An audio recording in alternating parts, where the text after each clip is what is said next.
നമസ്കാരം. ഭാരത് ലൈവിലേക്ക് സ്വാഗതം. ഫിറോസ് രാഹുൽ മാങ്കൂട്ടത്തിന്റെ ആദ്യത്തെ ബലാത്സംഗ കേസുമായി ബന്ധപ്പെട്ട് ഇപ്പോ അടുത്ത 7-ാം തീയതി കോടതി തുടങ്ങിയ ശേഷം വാദം കേൾക്കാം എന്നാണ് പറയുന്നത്.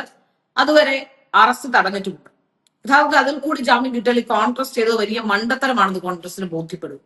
ശ്രീല, അത് ഉറപ്പായിട്ടും അങ്ങനെയാണല്ലോ. ഇപ്പൊ രാഹുൽ മാങ്കൂട്ടത്തിൽ വിഷയത്തിൽ പ്രത്യേകിച്ചും ഒരു തെരഞ്ഞെടുപ്പ്, ഒരു തദ്ദേശ തെരഞ്ഞെടുപ്പ്, ഒപ്പം വരാനിരിക്കുന്ന നിയമസഭാ തെരഞ്ഞെടുപ്പ്, ഈ രണ്ട് തെരഞ്ഞെടുപ്പുകളുടെയും പശ്ചാത്തലത്തിൽ കോൺഗ്രസിന് വല്ലാതെ ആവലാതിയും വേവലാതിയും ഉണ്ടായിരുന്നു. ഇതിപ്പോ എങ്ങനെ, നമ്മൾ CPM പോലെ അല്ലല്ലോ, കോൺഗ്രസിന്റെ കാര്യം നമുക്കറിയാം.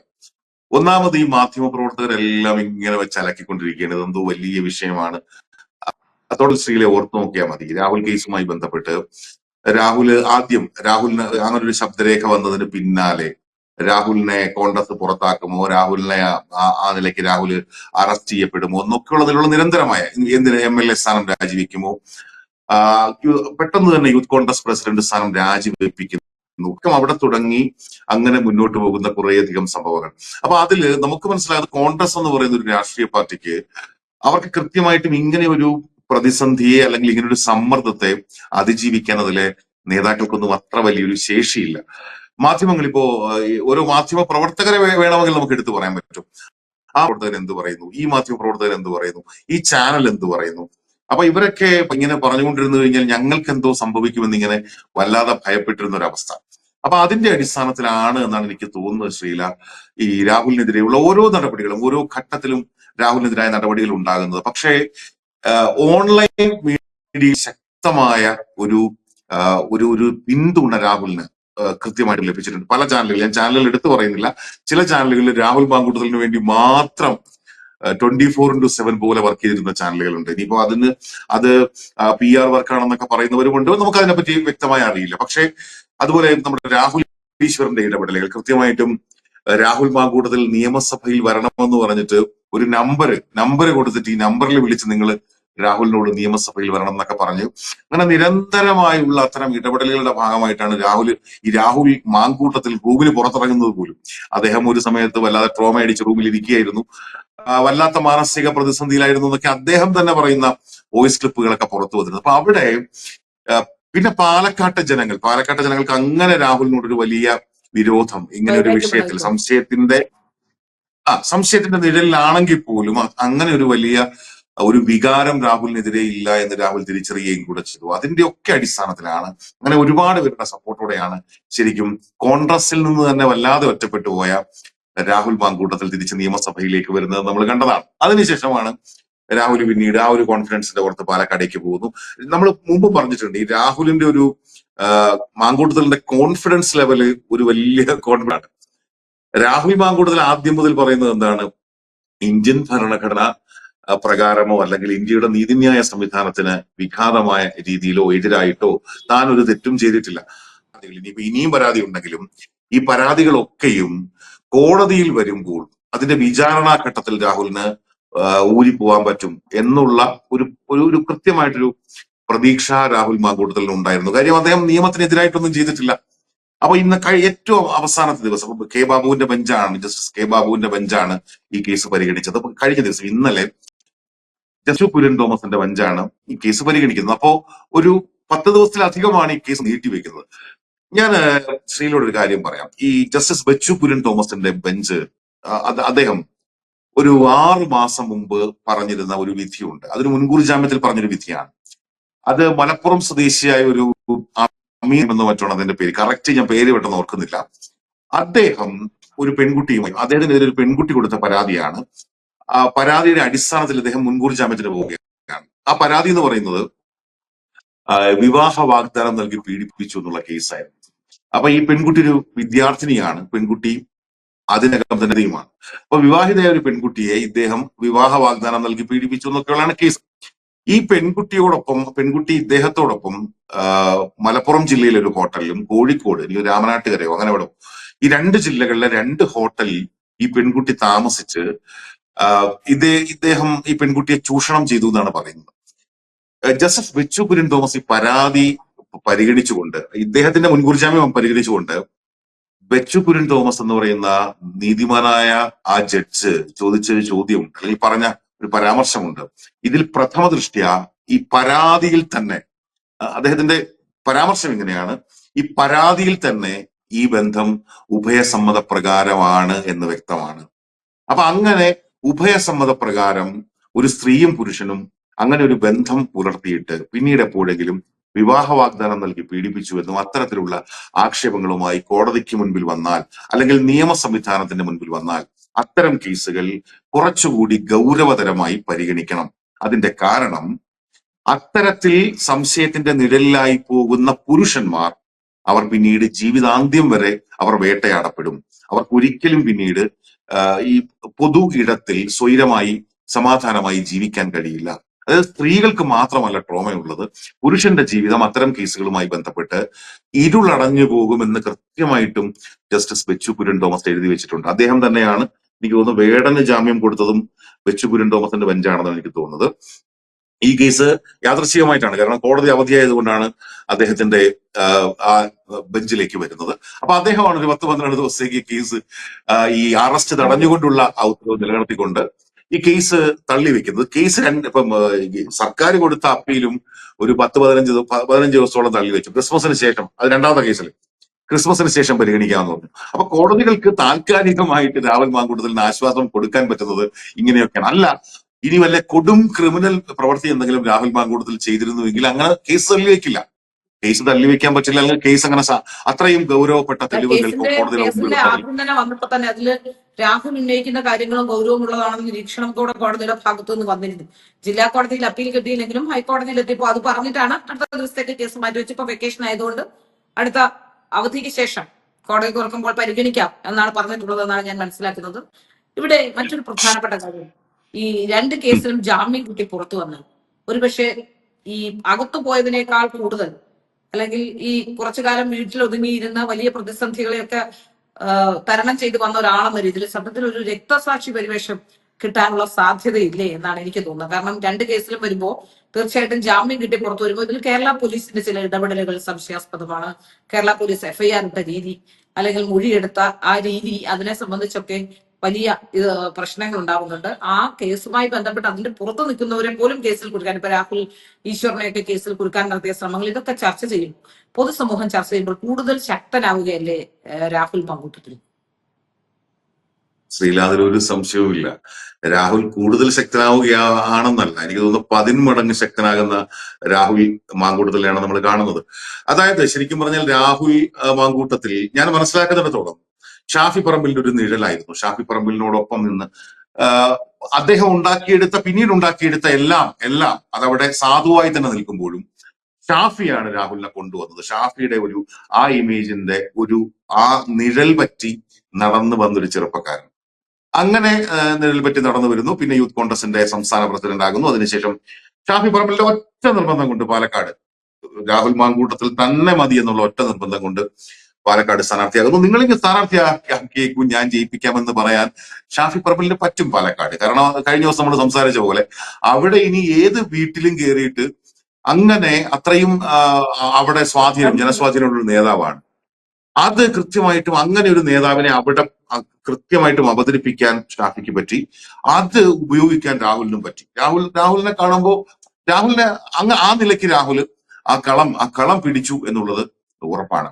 അപ്പോ അതിനുശേഷം വന്ന വിവാദങ്ങളൊക്കെ സത്യത്തിൽ അന്ന് വരെ പാലക്കാട് MLA അല്ലെങ്കിൽ യൂത്ത് കോൺഗ്രസിന്റെ സംസ്ഥാന പ്രസിഡന്റ് ആയിരുന്നയാൾ, അല്ലെങ്കിൽ സോഷ്യൽ മീഡിയയിൽ കുറച്ച് പോസ്റ്റുകളൊക്കെ ഇടുന്ന ഗംഭീരനായ ഒരു കക്ഷി, അല്ലെങ്കിൽ ചാനലുകളിൽ ചർച്ച നടത്തുന്ന ഒരു നല്ല ഗംഭീര ഒരു പ്രസന്റർ എന്നതൊക്കെ ആയിരുന്നു. അത്രയും മാത്രമായിരുന്നു രാഹുൽ മാങ്കൂട്ടത്തിൽ. പക്ഷെ ഇപ്പൊ എന്താണ്, ലോകത്ത് ഏതെങ്കിലും മലയാളിക്ക് രാഹുൽ മാങ്കൂട്ടത്തിനെ അറിയാത്തതായിട്ടുണ്ടോ? എനിക്ക് തോന്നുന്നു ഷാഫിയോളം പോകുന്ന ഒരു തലപ്പൊക്കത്തിലേക്ക്, അല്ലെങ്കിൽ അങ്ങനെ ഒരു സെലിബ്രിറ്റി സ്റ്റേറ്റസിലേക്ക് രാഹുൽ മാങ്കൂട്ടത്തിനെ കൊണ്ടുപോയത് ഈ കേസും ഇതുമായി ബന്ധപ്പെട്ട അനുബന്ധ കാര്യങ്ങളും ഒക്കെയാണ്. അപ്പൊ ഈ ശ്രീല നേരത്തെ പറഞ്ഞ കാര്യം ഒരു പ്രധാനപ്പെട്ട കാര്യമുണ്ട്. അതായത് ഈ കേസുമായി ബന്ധപ്പെട്ടോ അല്ലെങ്കിൽ ഇത്തരത്തിലുള്ള സംഭവങ്ങളുമായി ബന്ധപ്പെട്ട് ഏറ്റവും ഒടുവിൽ അയ്യപ്പനെതിരെയുള്ള പാരഡി സോങ്ങുമായി ബന്ധപ്പെട്ട് പോലും നമ്മുടെ ഈ ഭരണകൂടം ഉണ്ടാക്കി വെക്കുന്ന ഒരു വല്ലാത്ത ഭീതിതമായ അന്തരീക്ഷമുണ്ട്. അതായത് ഇവിടെ മൊത്തം എന്തോ വലിയ പ്രശ്നമാണ്. ആര് മിണ്ടിയാലും ഇവരെ പിടിച്ചകത്തിട്ട് കളയുന്നുള്ളതാണ്. അതിനവര് പ്രധാനപ്പെട്ട ഒരു സാക്ഷ്യമായി മുന്നോട്ട് വെച്ചത് ഈ പാവപ്പെട്ട രാഹുൽ ഈശ്വറിനെയാണ്. രാഹുൽ ഈശ്വർ ഈ പെൺകുട്ടിയുടെ ഐഡന്റിറ്റി വെളിപ്പെടുത്തി എന്ന് പറയുന്ന ഒരു കേസുമായി ബന്ധപ്പെട്ട് ഇതിനകത്ത് അകത്താക്കുന്നു. രാഹുൽ ഈശ്വർ തന്നെ ചോദിക്കുന്ന ഒരു ചോദ്യമുണ്ട്. പ്രോസിക്യൂഷൻ വന്ന് കള്ളം പറഞ്ഞാൽ, പോലീസ് വന്ന് കോടതിയിൽ കള്ളം പറഞ്ഞാൽ നമ്മൾ എന്ത് ചെയ്യും? നാളെ കണ്ടിട്ടുണ്ട്. ഇത് നമ്മളെ എല്ലാം ബാധിക്കുന്ന കാര്യമല്ലേ? തീർച്ചയായും പ്രോസിക്യൂഷൻ വന്ന് കള്ളം പറഞ്ഞാൽ, പ്രോസിക്യൂഷൻ വന്ന് കള്ളം പറയുന്നു എന്ന് പറയുന്നത്, പോലീസ് വന്ന് കള്ളം പറയുന്നു എന്ന് പറയുന്നത് അതിനൊറ്റ അർത്ഥമേ ഉള്ളൂ. സർക്കാർ കള്ളം പറയുന്നു. അത് പ്രോസിക്യൂഷനോ പോലീസോ കള്ളം പറയുന്നതല്ല. പ്രോസിക്യൂഷൻ ആരാണ്? പോലീസ് ആരാണ്? അത് സർക്കാരിന്റെ സംവിധാനമായി പ്രവർത്തിക്കുന്നു. സർക്കാരിന്റെ സംവിധാനമായ പോലീസ് അവർ കൊടുക്കുന്ന റിപ്പോർട്ട് പ്രകാരം പ്രോസിക്യൂഷൻ കള്ളം പറയുന്നു എന്ന് പറഞ്ഞാൽ സർക്കാർ കള്ളം പറയുന്നു. സർക്കാർ എന്തിനാണ് കള്ളം പറയുന്നത്? സർക്കാർ വലിയ പരിഭ്രാന്തിയിലാണ്. അതെ, നമ്മൾ ഇത് പലവട്ടം കണ്ടതാണ്. കാരണം ഇപ്പോ ദിലീപ് ഒരു പരാതിയുമായി പോയിരിക്കുന്നു. ആ പരാതിയിൽ പറയുന്നത് കോടതിയിൽ നടന്ന വാദങ്ങൾ പോലും ആ കോടതിയിൽ നടക്കാത്ത വാദങ്ങളെ പറ്റി വാദം നടന്നു എന്ന് പുറത്തു പറഞ്ഞു എന്നുള്ളതാണ്. അത് വലിയ കോടതി രേഖകളിൽ ഇല്ലാത്ത കാര്യം അഭിഭാഷകരും പ്രോസിക്യൂഷന്റെ ഭാഗമായവരും അതിജീവിതയുടെ അഭിഭാഷകരും ഒക്കെ പുറത്തു പറഞ്ഞത് ശരിയാണെങ്കിൽ, ദിലീപിന്റെ ആരോപണം ശരിയാണെങ്കിൽ ഗൗരവകരമായ വിഷയം തന്നെയാണ്. കോടതിയെ എപ്പോഴും തെറ്റിദ്ധരിപ്പിക്കാനുള്ള ശ്രമം നടന്നു, അതിൽ ഗൂഢാലോചന നടന്നു എന്ന് തന്നെയാണ്. ഇവിടെ അത് മാത്രമല്ല, ഈ അഭിപ്രായം പറയുന്നവരുടെ വായടപ്പിക്കാനുള്ള ശ്രമമുണ്ട്. ഇപ്പൊ ദിലീപിന്റെ കേസിൽ ഇന്നലെ എനിക്ക് തോന്നുന്നു 26 27 പേർക്കെതിരെ FIR ഇട്ടിരിക്കുന്നു എന്നാണ് മനസ്സിലാക്കാൻ സാധിക്കുന്നത്. മാർട്ടിൻ ഒരു വെളിപ്പെടുത്തൽ നടത്തുന്നു. സ്വാഭാവികമായി കേസിന്റെ മെറിറ്റും ഡീമെറിറ്റും ചർച്ച ചെയ്യുന്ന ഈ വേളയിൽ അത്തരം ഒരു പരാമർശം വന്നാൽ ആരെങ്കിലും ഒക്കെ എടുത്തു വെച്ച് ഷെയർ ചെയ്യുക സ്വാഭാവികമാണ്. ചിലപ്പോ ഒരുപക്ഷെ ഒരു ബന്ധവും ഇല്ലാത്തവരായിരിക്കും സോഷ്യൽ മീഡിയയിൽ ഷെയർ ചെയ്യുക.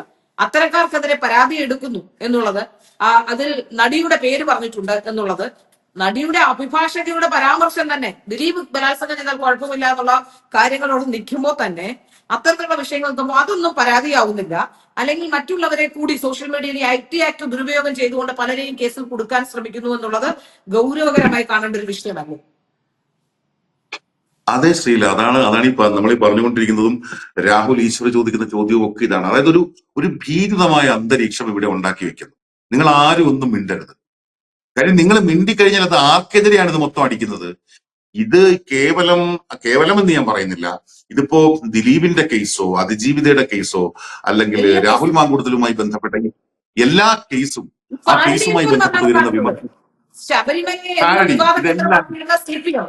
എന്നു മുതലാണ് അയ്യപ്പന്റെ വികാരങ്ങൾക്ക് അല്ലെങ്കിൽ അയ്യപ്പനെ സംബന്ധിച്ച് ഉള്ള കാര്യങ്ങൾക്കൊക്കെ പാരടി പാടിയതിന് കേസെടുക്കാൻ തുടങ്ങിയത്? അതിൽ സഹാക്കൾ കട്ടോട്ട് പോയി എന്നുള്ള വാചകമുള്ളതുകൊണ്ടാണ്. എനിക്ക് തോന്നുന്നു വലതുപക്ഷങ്ങൾ ഈ പാട്ട് വലിയ ആഘോഷമാക്കിയത് തെരഞ്ഞെടുപ്പിൽ തിരിച്ചടി ഉണ്ടായതുകൊണ്ടാണ്. അല്ലെങ്കിൽ എപ്പോഴെങ്കിലും ഇവർ ഏതെങ്കിലും ക്ഷേത്രങ്ങളെ സംബന്ധിച്ച് എന്തെങ്കിലും പ്രശ്നമുണ്ടോ? കൈ മുപ്പാൻ പോലും ക്ഷേത്രത്തിൽ പോയ സഖാക്കന്മാർക്ക് നിവൃത്തിയില്ലാത്ത കാലഘട്ടത്തിലാണ് അയ്യപ്പന്റെ പാരടിക്കെതിരെ പരാതിയുമായി വരുന്നത്, അല്ലെങ്കിൽ പരാതിയിൽ FIR ഇടുന്നത്. അതല്ലേ രസം? അപ്പൊ അതിൽ നിന്ന് നമുക്ക് മനസ്സിലായി, അഭിപ്രായ പ്രകടന സ്വാതന്ത്ര്യം ഇല്ലാതാക്കാൻ സത്യത്തിൽ ഇതൊരു ഫാസിസ്റ്റ് ഭരണകൂടം കേരളത്തിലല്ലേ ഉള്ളത്? എനിക്ക് തോന്നുന്നു ഉറപ്പായിട്ടും ആണെന്നാണ്. ഇത് വേറെ ഏതെങ്കിലും സ്റ്റേറ്റിൽ നമ്മൾ ഇങ്ങനെയൊന്നും കേട്ടിട്ടില്ല. ഇപ്പോ ഇവരെ ഏറ്റവും കൂടുതൽ വലിയ സംഭവമായിട്ട് പറയുന്നത് BJP ഫാസിസ്റ്റ് നിലപാടുകൾ സ്വീകരിക്കുന്നു, ഫാസിസം വരുന്നു, ഫാസിസം നമ്മുടെ മുറ്റത്ത് വരെയായിരുന്നു വന്നത്, ഇത് അടുക്കളയിൽ കൂടെ കയറി, അടുത്തതിന് ബെഡ്റൂമിൽ കൂടെ കയറും എന്നൊക്കെയാണ് അവർ പറയുന്നത്. നമ്മുടെ ഭക്ഷണം നമ്മൾ എന്ത് കഴിക്കണമെന്ന് അവർ തീരുമാനിക്കുന്നു, നമ്മൾ എന്ത് ധരിക്കണമെന്ന് അവർ തീരുമാനിക്കുന്നു. സത്യത്തിൽ ഇതെല്ലാം പോട്ടെ, കഴിക്കുന്നതും പിന്നെ ഈ ധരിക്കുന്നതും ഒക്കെ പോട്ടെ, എന്ത് പറയണമെന്ന് ഇവിടെ സർക്കാർ തീരുമാനിച്ചുകൊണ്ടിരിക്കുകയാണ്. നിങ്ങൾ എന്ത് മിണ്ടണം, അല്ലെങ്കിൽ നിങ്ങൾ മിണ്ടാതിരിക്കൂ. രാഹുൽ ഈശ്വർ ഉയർത്തിയത് മുഴുവൻ സർക്കാരിനെതിരായ ഒരു തരത്തിൽ നമ്മൾ ആലോചിക്കുമ്പോൾ, ഈ തെരഞ്ഞെടുപ്പിന് തൊട്ട് മുമ്പുള്ള ദിവസങ്ങളിൽ രാഹുൽ മാങ്കൂട്ടത്തിന് അനുകൂലമായി പറയുന്ന കാര്യങ്ങളൊക്കെയും പോയി ഇടിച്ചിരുന്നത് CPM-ന്റെ ചങ്കിലാണ്, അല്ലെങ്കിൽ സർക്കാരിന്റെ ചങ്കിലാണ്. അതുകൊണ്ട് രാഹുൽ ഈശ്വറിനെ എടുത്ത് അകത്തിട്ടു. ശ്രീല പറഞ്ഞ പോലെ അയ്യപ്പ ഗാനം പാരടി പോയി അടിക്കുന്നത് മൊത്തം സഖാക്കളുടെ നെഞ്ചിലാണ്, ഈ സർക്കാരിന്റെ നെഞ്ചിലാണ്. അതുകൊണ്ട് എന്തെല്ലാം കോലാഹലങ്ങൾ. അവിടെ ഖത്തറിൽ എവിടെയോ ജോലി ചെയ്യുന്ന പ്രവാസി, നമ്മൾ കേട്ട് കേൾവിയുള്ള കാര്യമാണോ അത്? ഖത്തറിൽ എവിടെയോ ജോലി ചെയ്യുന്ന പ്രവാസിയുടെ കമ്പനിക്ക് ഉള്ളതാണോന്നറിയില്ല, പ്രവാസിയുടെ കമ്പനിയിലേക്ക് ലെറ്റർ അയക്കാൻ പോകുന്നു. ആ കേസുമായി ബന്ധപ്പെട്ട, ആ പാട്ടുമായി ബന്ധപ്പെട്ട ആർക്കൊക്കെയോ കേസ് എടുക്കുന്നു, പാട്ട് എഴുതിയവനെതിരെ കേസ് എടുക്കുന്നു. എന്നിട്ട് ഞങ്ങൾ ഗംഭീരന്മാരായ ആവിഷ്കാര സ്വാതന്ത്ര്യത്തിന്റെ വക്താക്കളാണെന്ന് പറഞ്ഞുകൊണ്ടിരിക്കുകയും ചെയ്യുന്നു. ദിലീപ് കേസിലും സംഭവിക്കുന്നത് എന്താണ്?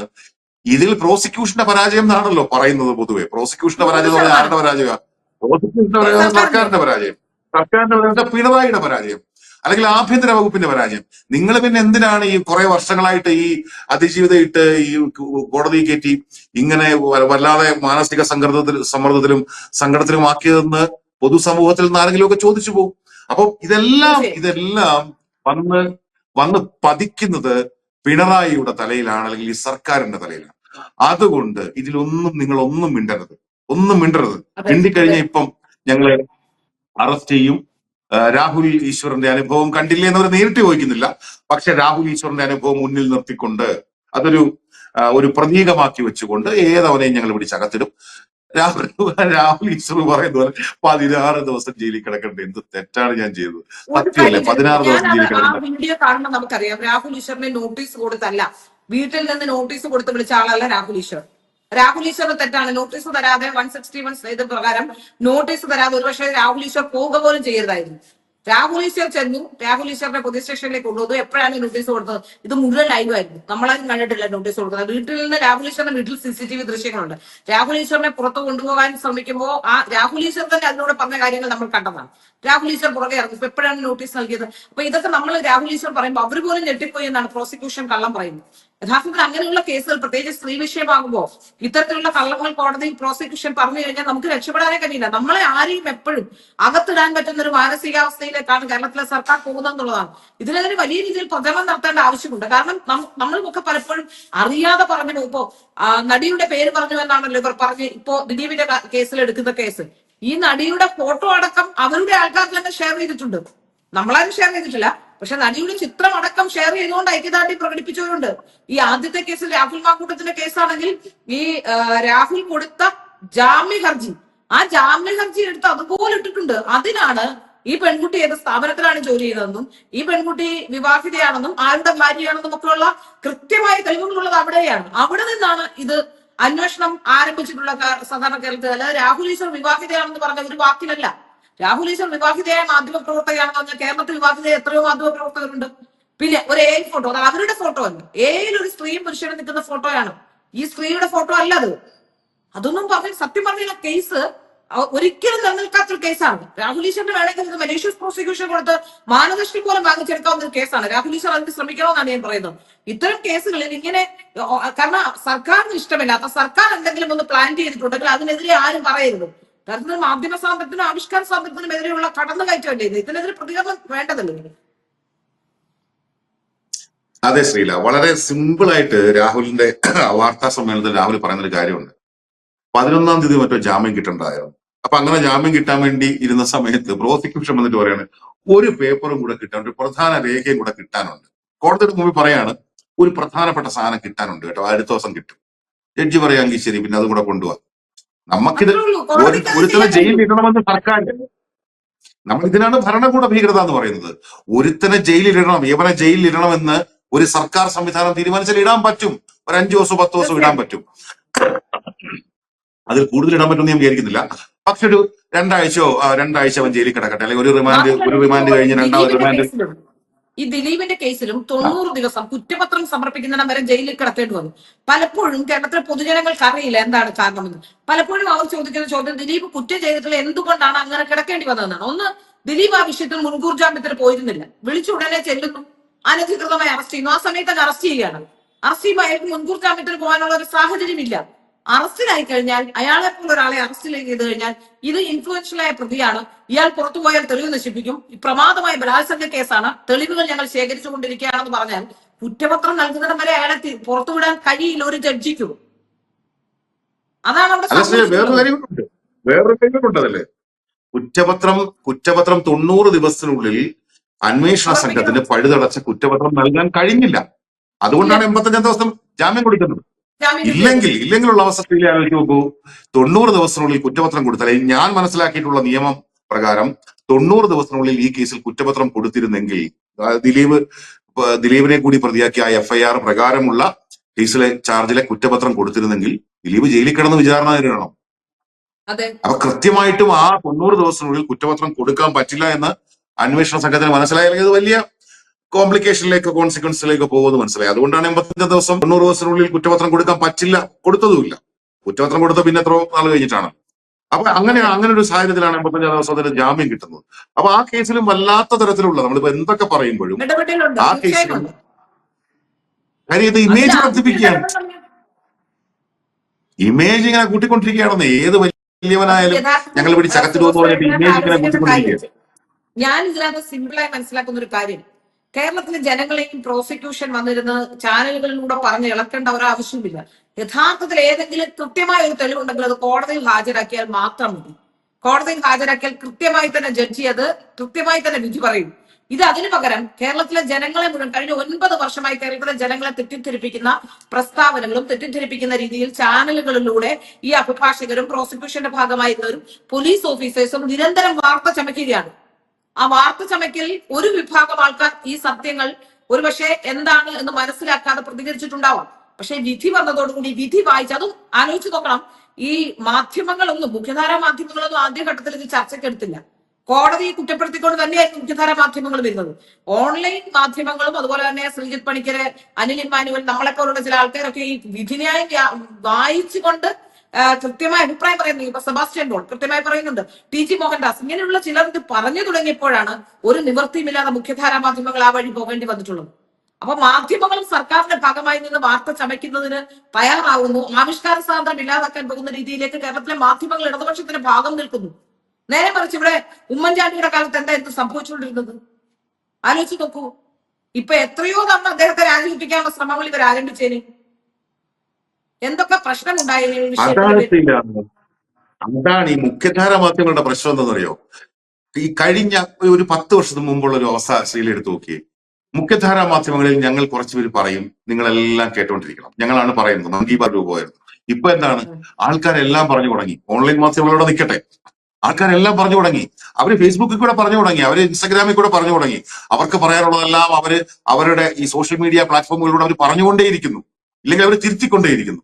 ഇത് വല്ലാത്തൊരു അസഹിഷ്ണുത ഉണ്ടാക്കുന്നു ഈ മുഖ്യധാരാ മാധ്യമങ്ങൾക്ക്. കാര്യം അവരുടെ എന്തോ വലിയ സംഭവങ്ങളായിരുന്ന ഇടത്ത് ഇനിയിപ്പോ അവരൊന്നും ഒന്നുമല്ലല്ലോ. കാര്യം എല്ലാരും മാധ്യമ പ്രവർത്തകരാണ്, എല്ലാരും അഭിപ്രായം പറയുന്നു. കേന്ദ്ര സർക്കാരിനെ കുറിച്ച് പറയുമ്പോൾ മറ്റ് നാഷണൽ മീഡിയസിനെ ഇവര് ബോധി മീഡിയ എന്ന് വിളിക്കും. പക്ഷെ ഒരു മാധ്യമങ്ങളും അവിടുത്തെ ആരെങ്കിലും പാടിപ്പുകഴ്ത്തുന്നത് കണ്ടിട്ടില്ല. ഒരുപക്ഷെ നരേന്ദ്രമോദി ഒരു ഇന്റർവ്യൂ പോലും, നമ്മൾ 1-2 ഇന്റർവ്യൂകളാണ് നരേന്ദ്രമോദി ആകെ കൊടുത്തിട്ടുള്ളത്. മാധ്യമങ്ങളുമായിട്ട് തീരെ ഫ്രണ്ട്ലി അല്ലാത്ത ഒരാളാണ് അദ്ദേഹം എന്ന് എല്ലാവർക്കും അറിയുന്ന കാര്യമാണ്. ഇവിടെ പിണറായി വിജയനെ പാടിപ്പുകഴ്ത്തുന്ന രീതിയിൽ പിണറായി വിജയന് വേണ്ടി വാർത്തകൾ ചമയ്ക്കുന്ന ഇവിടുത്തെ മാധ്യമങ്ങൾ ഇരുന്നുകൊണ്ടാണ് മറ്റുള്ള മാധ്യമങ്ങളെ നോക്കിക്കൊണ്ട് ബോധി മീഡിയ എന്ന് പറഞ്ഞുകൊണ്ടിരിക്കുന്നു. എന്ത് വിരോധാഭാസമാണ്. കേരളത്തിൽ ഇപ്പോൾ മനുഷ്യന് മിണ്ടാൻ കഴിയാത്ത അവസ്ഥയിലേക്ക് മാറിയിരിക്കുന്നു. സത്യം പറഞ്ഞാൽ പേടിച്ച എഴുതുന്നത് ഫേസ്ബുക്കിൽ. എപ്പോഴാണ് കേസിൽ പ്രതിയാവുമെന്ന് അറിയില്ല. മറ്റൊരു രാഷ്ട്രീയപരമായി കൃത്യമായ ഒരു നിലപാടുകൂടി ഉള്ളത് കൊണ്ട് വളരെ പേടിച്ച് മുന്നോട്ട് പോകേണ്ട ഒരു അവസ്ഥയിലാണ് നമ്മളൊക്കെ. അത് വലിയ പ്രതിസന്ധി ഉണ്ടാക്കുന്നു എന്നുള്ളത് പറയാതിരിക്കാൻ കഴിയില്ല. അതെ, ഇവിടെ ഒരു അടിയന്തരാവസ്ഥയാണോ അണ്ണ എന്ന് നമ്മൾ ചോദിക്കുന്ന അവസ്ഥയാണ്. നിങ്ങൾ ഈ ഫാസിസമാണല്ലോ പറഞ്ഞുകൊണ്ടിരിക്കുന്നത്. നിങ്ങൾ ഫാസിസം കുറിച്ച് 24 മണിക്കൂർ ഇങ്ങനെ പറയുകയും ആശങ്കപ്പെടുകയും ചെയ്യും. നിങ്ങൾ അതിനേക്കാൾ വലിയൊരു ഫാസിസ്റ്റ് ഭരണകൂടമായി മാറിക്കൊണ്ട് ആൾക്കാർക്ക് മിണ്ടാൻ പോലും പറ്റാത്ത ഒരവസ്ഥ. അതിപ്പോ ഈ ഒരു കേസല്ലല്ലോ, ഏത് കേസ് എടുത്താലും പാരഡി പാട്ടിന്റെ കാര്യത്തിൽ പോലും ഒരു അക്ഷരം പറയാൻ പറ്റാത്ത അവസ്ഥയിലേക്ക് ജനങ്ങളുടെ വാമൂടിക്കെട്ടുന്ന നാടൊരു ഭരണകൂടമായി നിങ്ങൾ മാറുന്നുണ്ടോ എന്ന് നമ്മൾ സംശയിച്ചു പോകുന്നുണ്ട്. അപ്പൊ അത് ഗുണം ചെയ്യില്ല. ജനങ്ങൾ തിരിച്ചറിയുന്നതിന്റെ ഏറ്റവും വലിയൊരു പ്രതിഫലനമാണ് നമ്മൾ ഏറ്റവും ഒടുവിലത്തെ തെരഞ്ഞെടുപ്പിലും കണ്ടത്. അപ്പൊ ഇതൊന്നും അങ്ങനെ ഇങ്ങനെയൊന്നും വാഴാൻ പറ്റില്ല, ഇങ്ങനെയൊന്നും വാഴിക്കില്ല കേരളം എന്നുള്ളതാണ് ശ്രീല എനിക്ക് ചുരുക്കി പറയാനുള്ളത്. തീർച്ചയായും അതെ, അത്തരത്തിലേക്ക് തന്നെ ചിന്തിക്കേണ്ടിയിരിക്കുന്നു. സർക്കാർ അതിന് പരാജയം കണ്ടുവന്നിരിക്കുന്നു എന്നാണ് എനിക്ക് തോന്നുന്നത്. അതുകൊണ്ടാണ് മിണ്ടുന്നതിനൊക്കെ റദ്ദ് ചെയ്യാനുള്ള ശ്രമം നടത്തുന്നതെന്നാണ് മനസ്സിലാക്കാൻ സാധിക്കുന്നത്. ഓക്കെ ശ്രീല, നോക്കാം നമുക്ക് എങ്ങോട്ടാ പോകുന്നത്. അതെ, തീർച്ചയായും.